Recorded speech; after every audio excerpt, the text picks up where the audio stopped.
happy to have you here with me, and it is a privilege to have you with me. Thank you for clicking on this video. Today, class, we are going to look into elements. One of the basic ideas in chemistry we really need to understand. You need to understand what we are going to cover in this video. One, definition of elements and molecule. We're also going to look at the first 20 elements and symbols. We're also going to look at classification of elements into 3 states of matters and composition of elements, including the atoms. And at the end, we are going to look into atomicity.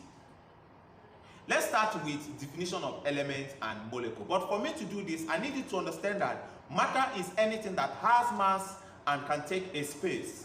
And this matter are being grouped into 3 substances, which we know as elements, compound, and mixtures. Where we take the mixtures to be the highest rank. Therefore, I'm going to start from the mixtures, then go down to compound, then we are going to deal more on the elements, which is actually the topic of the day. According to what I have in my book here, mixture is the largest unit of matter.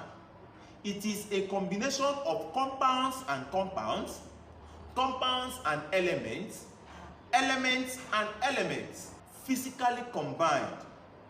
The components of mixtures do not lose their properties, and with these properties are being used to separate them physically. For instance, we have air. Air is composed of nitrogen gas, oxygen gas, and carbon dioxide gas. And we can actually separate these just looking at the melting, boiling, or the freezing point of the tree.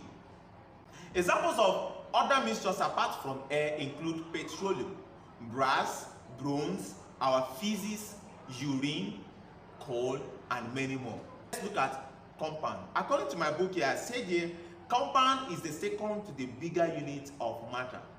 It is a combination of elements chemically combined in a fixed ratio. Each component lost their properties in the compound because a new substance is formed. Now, in the mixture, we take it as a physical change, whereas when compound is formed, we take it as a chemical change. That is what this thing is trying to tell us here. Now, that means that the properties of those components of compound are no longer shown when we have formed compounds. It cannot be easily separated by physical means. The only way to separate it is done by chemical means. It is a combination of at least 2 different atoms. Examples of compounds include urea, sugar, carbon dioxide, carbon 2 oxide, salts like sodium chloride, methane, and many more. One thing about compound is that they can be represented using a chemical formula, unlike mixtures. The reason why they can be represented using a chemical formula because they have fixed ratio of the components combining together to form the compound. But in mixtures, it is possible that we'll be having varying number of components present there. For instance, in air, it is believed that it is approximately 71 to 78% of nitrogen present in air. That is to say, we are not certain.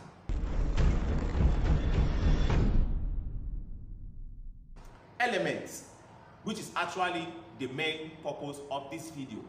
This is the very basic substance unit of all matter. According to science, I'm not talking about particles. This is the very basic substance unit of all matter. It is composed of one type of atom.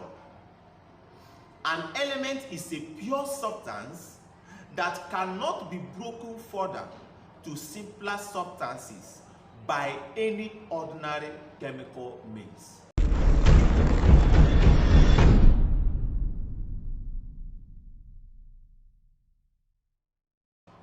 Let's look at the periodic table. Elements are arranged based on their order of increasing atomic number, or we call it proton number, in a table called periodic table. This periodic table was first created by a Russian called Dmitry Mendeleev. There are 118 known elements, although some of them are artificial. As a young starter in chemistry, the focus for you is to look at the first 20 elements. If you can understand the first 20 elements, I believe you can do much more in chemistry. Let's look at the first 20 elements in the periodic table according to the increase in their proton number. I have a song for you. There are so many songs that you might have heard from other people, but this is just the song that I have for you for my video. Hydrogen, helium, lithium, beryllium, boron, carbon, nitrogen, oxygen, fluorine, neon, sodium, magnesium, aluminium, silicon, phosphorus, sulfur, chlorine, argon, potassium, calcium. Okay, you can sing the song over and over to master it. When you master it, you know that this is how the song goes. You can create your own song. You can use any song just to make sure that you have the arrangement. The first one, hydrogen, is number 1, as you can see on the screen, goes down to calcium, which is 20. This proton number was actually discovered by a man called Moseley Hoselin, as you can see on the screen. Let's look at the symbols of elements. There are 4 ways we can represent elements using symbols. These symbols are just letters of the alphabet used in place of writing the full name of that element. For instance, when we say H, we are trying to call hydrogen. When we say He, we are trying to call helium. When we say Li, we are trying to call lithium. And when we say Be, we are trying to call beryllium. Now, what are those ways by which we can get the symbol? Since we have 118 elements and the alphabet has only 26 letters, how can we make these 26 letters to fit into the 118 elements discovered? Therefore, we have 4 ways of doing it. 1, by taking the first letter of its English name. As we can see in hydrogen, H, carbon, C, N for nitrogen, and P for phosphorus, and many more.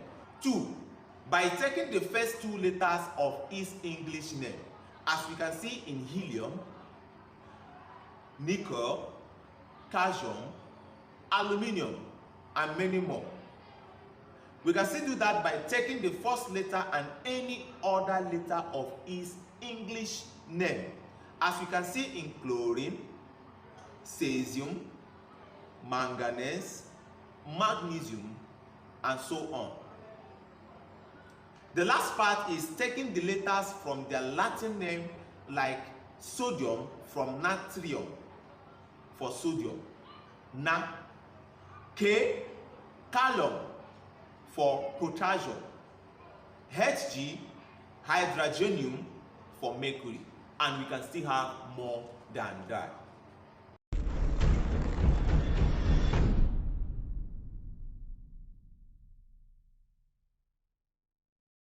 Classification of elements into 3 states of matter. I have done something that looked like this in my nature of matter. I have actually listed most of them, but this is an opportunity again for you to have it. It is important. Make sure you have watched my nature of matter because it is moving in the same pace. Elements can be classified into 3, and we are classifying this based on the existence as solid, liquid, or gases at room temperature. We have for gases hydrogen, fluorine, oxygen, nitrogen, chlorine. These 5, I record them as he-form claim. They are gases. Other gases include all the noble gases, which we have 1 to be helium. We have neon, argon, krypton, xenon. The last one, radon. Okay, for liquid, there are only 2 elements that exist as liquid. We have it to be mercury, that's a metal, and bromine, which is a non-metal. For solid, since the first and the second we mentioned are elements that exist as gas and liquid, any other element not mentioned over there is solid. That is how to go for it.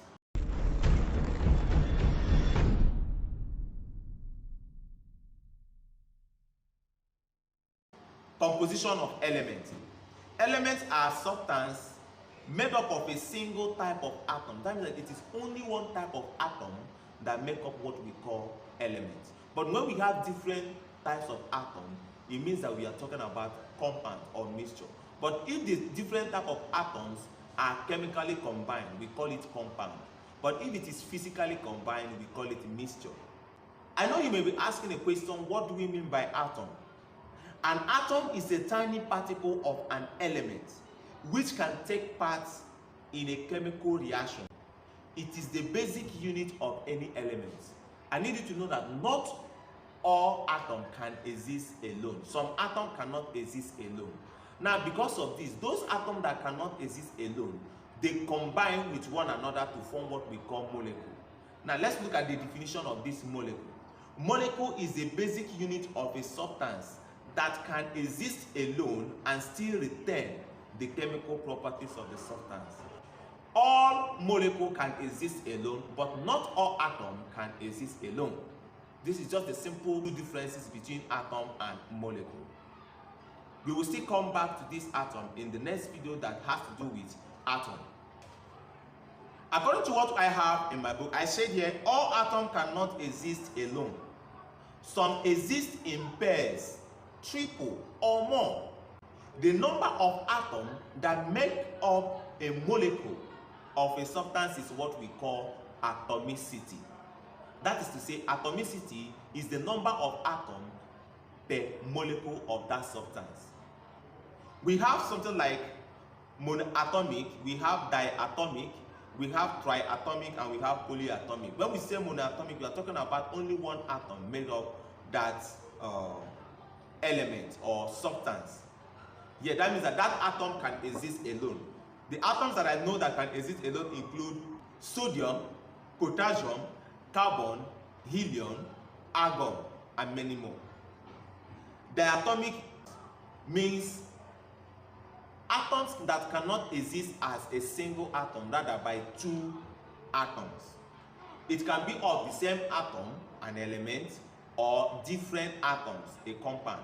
We have hydrogen, fluorine, oxygen, nitrogen, chlorine, bromine, iodine. I stopped here. For element, I call it Heath-Fonklin Bri. I introduce again hydrogen chloride. This is a compound. Carbon 2 oxide. This is also a compound. They exist as only two atoms per molecule.